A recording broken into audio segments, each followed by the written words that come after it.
Au moment où je filme cette vidéo, nous sommes à quelques centaines d'abonnés pour atteindre la barre des 50 000 abonnés. Si tu viens de nous rejoindre, n'hésite pas, abonne-toi, active la cloche de notification et lâche un commentaire. Vous l'avez certainement remarqué, la chaîne a enfin une nouvelle bannière depuis le temps qu'on en parle, depuis le temps que je voulais le faire. Alors, je sais pas de votre côté ce que vous en pensez, d'ailleurs, laissez vos impressions en commentaire, mais perso, j'ai vraiment adoré. C'est un artiste que j'ai trouvé sur Fiverr qui me l'a fait. Je vous montre le rendu final car malheureusement avec le responsive design de YouTube, l'image n'apparaît pas entièrement sur mobile et ordinateur. Mais avant de commencer les amis, je dois vous parler d'un jeu vidéo sur mobile. Vous savez que des demandes OP, j'en ai eu pas mal depuis l'ouverture de cette chaîne et j'ai toujours refusé parce que je n'ai jamais trouvé quelque chose d'intéressant à vous montrer. Par contre, quand on m'a proposé de tester ce jeu, j'ai dit oui sans hésiter. Parce que de 1, je connaissais déjà le jeu vidéo, j'y avais déjà joué. Et de 2, en ce moment, c'est l'un des meilleurs jeux vidéo sur mobile. Je pense qu'à la musique, vous avez dû savoir de quoi je parle. Il s'agit de Red Shadow Legend. Red Shadow Legend est un RPG de fantasy disponible sur iOS, Android et PC. Des combats, défis et scénarios, il y a tout pour plaire aux passionnés de jeux de rôle. Avec plus de 400 champions différents et des graphismes de haute définition, vous aurez pour objectif de sauver le monde de Teleria. Ce jeu est gratuit et vous pouvez dès maintenant le télécharger en cliquant sur les liens dans la description de la vidéo. Lorsque vous vous connecterez pour la première fois, vous aurez votre boîte de messagerie tout en haut. Comme je vous ai dit, vous aurez 100 000 pièces d'argent qui vous permettront d'améliorer vos personnages. Vous aurez la possibilité de voir vos champions en bas à droite. J'ai commencé avec AL moi, et dès là vous pouvez voir déjà les graphismes, c'est vraiment top. Il n'y a rien à dire, les graphismes sont très bien faits. Pour améliorer les personnages, comme je vous ai dit, vous aurez besoin des pièces d'argent. Pour cela, je vais aller dans le taverne. Je choisis de sacrifier 2 champions de niveau 1 qui vont me permettre d'atteindre le niveau 13. Et avec 3000 pièces d'argent, j'atteins le niveau 13. Depuis tout petit, j'aime ce qui est fantasy. J'adore le monde fantasy, le monde de la magie et tout ça. C'est une part ce que j'aime de plus de ce jeu. Ce que j'aime aussi, évidemment, le graphisme, le fait qu'il soit gratuit. C'est d'ailleurs pour cela que je vous en parle aujourd'hui. Et voilà, j'ai gagné bien avant d'avoir fini de vous parler. Le troisième point, ce que j'aime, c'est que ce soit un RPG. J'adore les jeux de rôle où vous pouvez voir vos personnages évoluer en continu. Enfin bref, comme je vous ai dit, il est gratuit.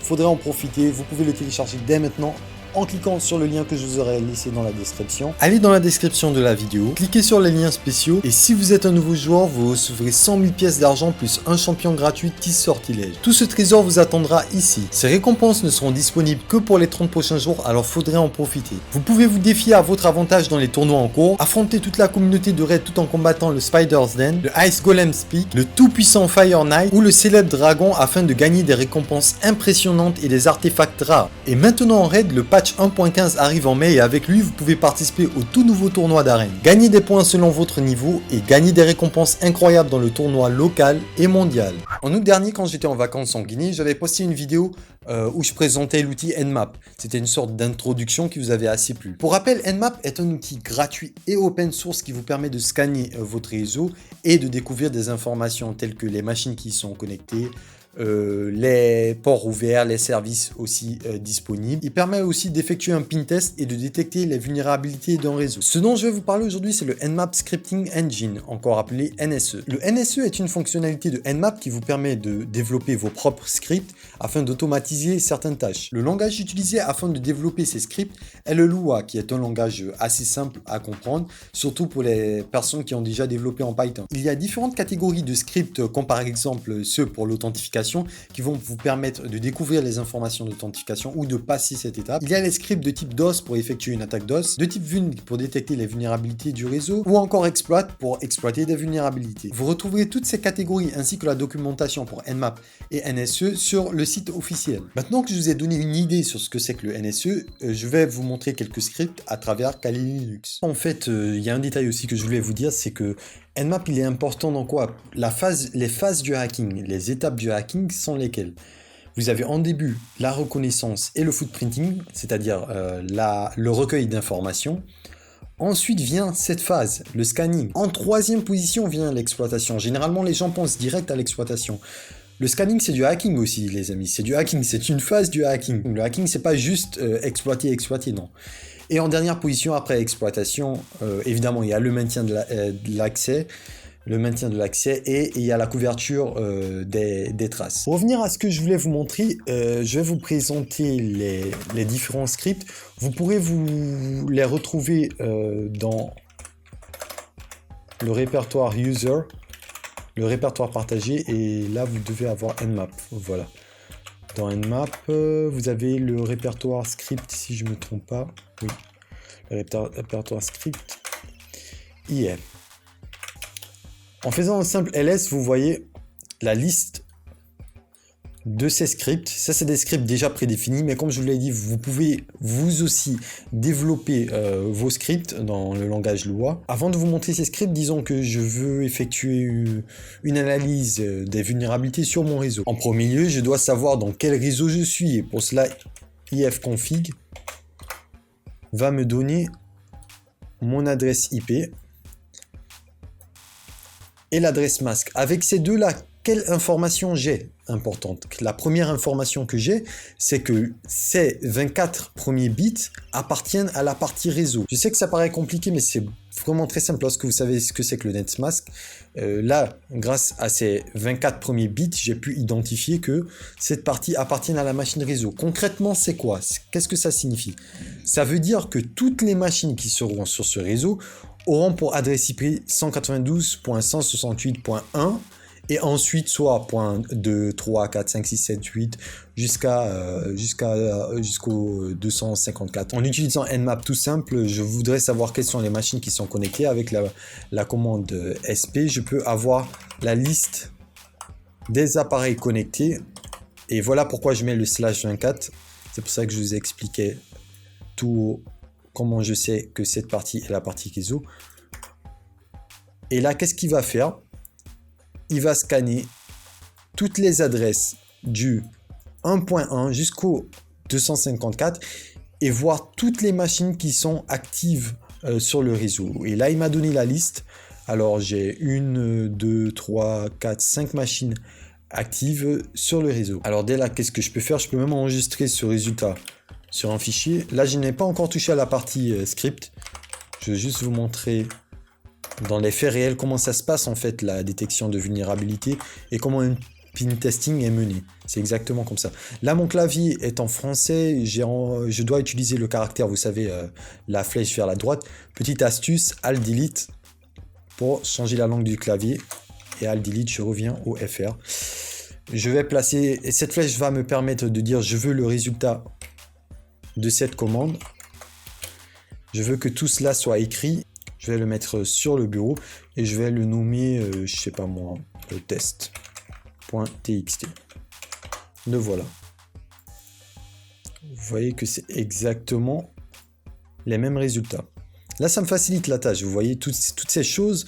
Le scanning, on le fait pas normalement juste pour faire du scanning. On le fait pour avoir des informations. Donc, toutes ces informations, normalement, sont nécessaires dans des faits réels, c'est-à-dire dans une véritable phase de détection de vulnérabilité ou dans une véritable phase de pin testing. C'est comme ça que ça se passe. J'ai les adresses IP, les adresses MAC et le nom des appareils qui sont connectés. Comme ça, si je veux cibler par exemple cette machine, si je veux effectuer un test uniquement sur cette machine, j'ai son adresse IP. Par contre, l'adresse IP là, je vais faire juste une chose les amis, parce que je me rappelle que cette adresse, je l'avais donnée à l'interface EV0 lorsque j'avais fait la vidéo sur le phishing, Wi-Fi Fisher. Alors je vais le changer. Juste, ça n'a rien à voir avec ce que je veux vous montrer. Hein. C'est juste que je veux donner une adresse IP à mon interface ETH0, ce qui est l'interface normalement que j'utilise pour accéder à Internet. J'avais totalement oublié de le refaire. Là normalement, voilà, j'ai une adresse IP pour celle-là. Alors revenons à nos scripts. Je vais vous montrer à quoi ça ressemble un script. Vous allez voir le langage qui est utilisé. Prenons, bon, je vais me rendre à nouveau sur user, share, nmap et script. Voilà. Je vais lister d'abord parce que pour mettre sous forme de liste, c'est le -L. Ça va être beaucoup plus agréable à voir. Voilà. Là, je peux mieux voir. Je sais pas moi, disons celui-ci, SIP brut. Juste pour vous montrer à quoi ça ressemble et pour vous montrer aussi le langage Lua, je vais utiliser la commande VI et on va ouvrir le script. Voilà à quoi ça ressemble les amis, le langage Lua. Pour ceux qui ont fait du Python, c'est pratiquement la même chose, la déclaration des fonctions. Je n'ai jamais touché au Lua les amis, j'ai jamais touché, mais là je vois très clairement dans le code, je vois exactement ce qu'il peut faire et en analysant ligne par ligne, je peux avoir exactement toutes les instructions qui sont données à ce script. Pour revenir à l'utilisation des scripts, vous avez un script par défaut que vous pouvez utiliser et je pense que je l'avais utilisé dans la vidéo Nmap. Pour l'utilisation des scripts, vous pouvez le faire de deux manières. Soit vous mettez égal et vous mettez le nom du script. Là, c'est le script par défaut. Soit, ce que je préfère moi, c'est faire un espace et vous mettez le nom du script, ainsi que l'adresse IP du réseau ou de la machine pour laquelle vous voulez effectuer le test. Le script par défaut m'a donné les ports ouverts, les services qui sont disponibles. Il m'a donné très peu d'informations comparé à lorsque j'avais lancé sur la même machine l'analyse quand j'étais en Guinée-Conakry. Aussi, vous devrez savoir que ça dépend des pare-feux que vous utilisez. Ça dépend du pare-feu du routeur, ça dépend des pare-feux aussi de la machine. Je me rappelle en août, lorsque j'avais utilisé la même commande sur ce même ordinateur, j'avais pu obtenir le nom d'utilisateur. Le nombre d'utilisateurs de la machine. Pour bypasser les pare-feux, ça aussi c'est une autre méthodologie à suivre. Mais grosso modo, qu'est-ce qu'on va faire? On peut utiliser des techniques comme ralentir les paquets qui sont envoyés, c'est-à-dire agir de façon très lente afin de bypasser le pare-feu. Parce que lorsque le pare-feu va détecter que plusieurs paquets dans un temps bien déterminé viennent du même adresse IP, il va trouver ça suspect, donc il va les bloquer. Il y a aussi une autre technique qui est utilisée pour bypasser les pare-feux, qui est la fragmentation, c'est-à-dire on va découper les paquets en plusieurs et les envoyer. Supposons que je veux voir les scripts qui me permettent de faire une détection de vulnérabilité, par exemple. Ce que je peux faire, tout simplement, c'est ls-l.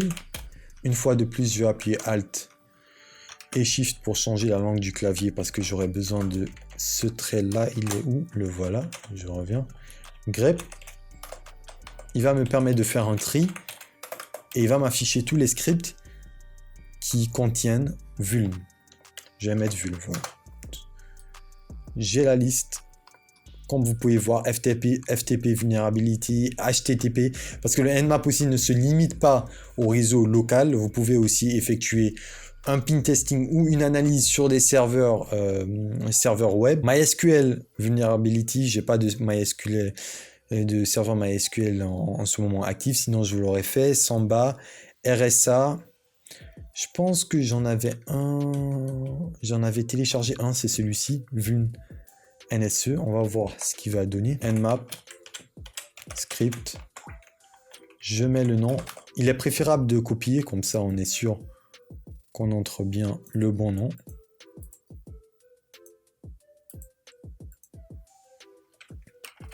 Et je spécifie l'adresse pour laquelle je veux effectuer le test. Une fois de plus, il m'a pas donné énormément d'informations. Là les amis, je pense pas que ce soit le pare-feu qui est en train de bloquer mes requêtes. Je pense que j'ai merdé dans l'adressage de ma machine. J'avais désactivé le DHCP et la machine virtuelle. J'avais mis des adresses IP statiques lorsque j'utilisais Wi-Fi Fisher. Néanmoins, je vous ai montré comment vous pouvez utiliser les scripts sur Nmap. C'était l'objectif. Vous verrez que pour ceux qui veulent mettre en pratique ces scripts et qui veulent effectuer une détection de vulnérabilité sur leur réseau local, vous aurez bien plus de résultats que moi. Pour savoir, il y a une chose aussi qui est importante, pour savoir à quoi sert un script, vous pouvez utiliser help, script help, vuln, je mets le nom, et il va me dire exactement à quoi ça sert. Évidemment, c'est en anglais. C'est en anglais, je reçois souvent des personnes qui me disent qui n'arrivent pas à trouver de documentation, tout est en anglais.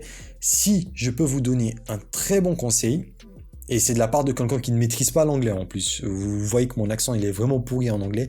Mais il faut vraiment apprendre l'anglais. C'est super important lorsque vous êtes informaticien. Sinon vous allez passer à travers pas mal d'opportunités et pas mal de bonnes informations.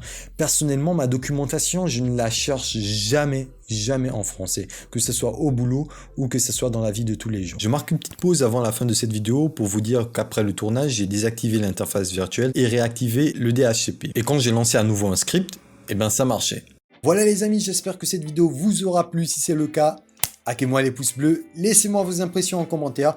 Je rappelle pour ceux qui veulent participer que la cagnotte est toujours en ligne afin de m'aider à racheter une caméra. Comme vous pouvez le voir, là, si je bouge trop, la caméra va perdre le focus. En ce moment, je suis en train, comme je vous l'ai dit dans la vidéo précédente, de vous préparer une vidéo qui n'a jamais été faite. Je ne l'ai jamais fait et je pense sur YouTube ça n'a jamais été fait. Je ne l'ai pas encore vérifié depuis la dernière fois. Mais ça va certainement vous plaire pour fêter les 50 000 abonnés. Je ne vous en dis pas plus, je vous dis à la vidéo prochaine les amis. Prenez soin de vous. Allez, ciao!